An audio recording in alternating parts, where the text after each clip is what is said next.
ಹೇಳ್ರಪ್ಪ, ವೀರಯ್ಯಂದ್ ಹೇಳ್ರಿ.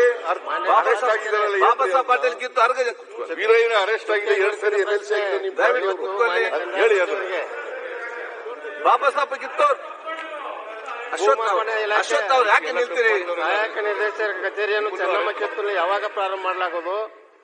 ಈ ಕಚೇರಿ ಪ್ರಾರಂಭಿಸಲು ವಿಳಂಬವಾಗಲು ಕಾರಣಗಳೇನು? ಕಂದಾಯ ಸಚಿವರು ಅಡ್ಜಸ್ಟ್ಮೆಂಟ್ ಬೇಕಾಗಿಲ್ಲ. ನಮ್ದು ಪಾರ್ಟಿ ಸ್ವಚ್ಛ ಆಗ್ಬೇಕು, ನಿಮ್ದು ಪಾರ್ಟಿ ಸ್ವಚ್ಛ ಆಗ್ಬೇಕು.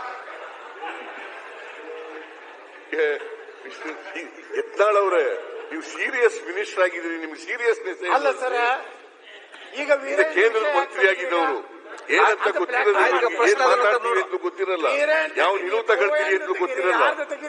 Von changing your stand always. ಒಂದ್ಸಾರಿ ಹೇಳ್ತೀರಿ 2,500 ರೂಪಾಯಿ ಕೊಡಬೇಕು, 2,500 ಕೋಟಿ ಕೊಡಬೇಕು, ಚೀಫ್ ಮಿನಿಸ್ಟರ್ ಆಗ್ಬೇಕಾಗಿದೆ ಅಂತ ಹೇಳ್ತಾರೆ. ಆಮೇಲೆ ಅದರಿಂದ ಹಿಂದಕ್ಕೆ ಸ್ಟಾರ್ಟ್ ಆಗ್ಲಿ. ಸಿಬಿಐ ತನಿಖೆ ಕೊಡ್ರಿ, ಸಿಬಿಐ ಕೊಡ್ರಿ, ತನಿಖೆಗೆ ಅದನ್ನ ಕೊಡ್ರಿ, ಸಿಬಿಐ ತನಿಖೆಗೆ. ಸಿಬಿಐ ಕೊಡ್ರಿ. ನಿಮ್ ಸರ್ಕಾರ ಇದ್ದಾಗ ಯಾಕೆ ಹೇಳಲಿಲ್ಲ ಸಿಬಿಐ ಕೊಡ್ಬೇಕು ಅಂತ? ಯಾಕೆ ಹೇಳಲಿಲ್ಲ? ಏನೋ ಬಾಯಿ ಬಂದಾಗ ಏನೋ ಮಾತಾಡ್ತಾರೆ. ಮಂತ್ರಿಗಳೆಲ್ಲ ಕೂತ್ಕೊಳ್ಳಿ, ಮಂತ್ರಿ ಅವರೇ ಕೂತ್ಕೊಳ್ಳಿ, ಮಂತ್ರಿ ಅವರೇ ಕೂತ್ಕೊಳ್ಳಿ. ನೀವು ಯಾಕೆ ಟೈಮ್ ವೇಸ್ಟ್ ಮಾಡ್ತೀರಿ? ತಂಗಡಿಗೆ ಅವರೇ, ಸುರೇಶ್ ಮಂತ್ರ ಕೂತ್ಕೊಳ್ಳಿ. ನೀವು ಯಾಕೆ ಅದಕ್ಕೆ ಮಹತ್ವ ಕೊಡ್ತೀರಿ? ತಂಗಡಿಗೆ ಅವ್ರೆ ಯಾಕೆ ಇಂಪಾರ್ಟೆನ್ಸ್ ಕೊಡ್ತೀರಿ? ಸುರೇಶ್